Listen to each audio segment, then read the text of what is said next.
ప్రేక్షకులకు నమస్కారం. ADN news TV మనదర్శి మన local channel. ADN news TV ప్రేక్షకులకు నమస్కారం. వార్తలు చదువుతుంది మీ ప్రసన్నారాం.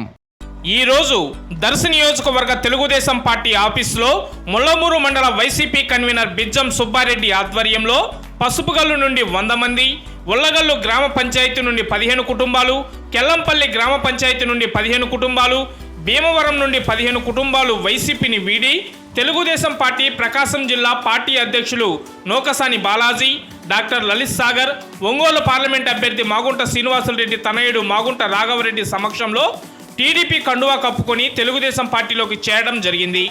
ఈ కార్యక్రమానికి మండల టీడీపీ నాయకులు, ముల్లమూరు మండల టీడీపీ అధ్యక్షులు కూరపాటి సీను, మాజీ అధ్యక్షులు సోమేపల్లి సీను, మాజీ ఎంపీపీ మందలపు వెంకటరామయ్య, మాజీ సర్పంచ్ వెంకట్రావు, పలువురు టీడీపీ, జనసేన, బీజేపీ నాయకులు, కార్యకర్తలు, అభిమానులు తదితరులు పాల్గొన్నారు.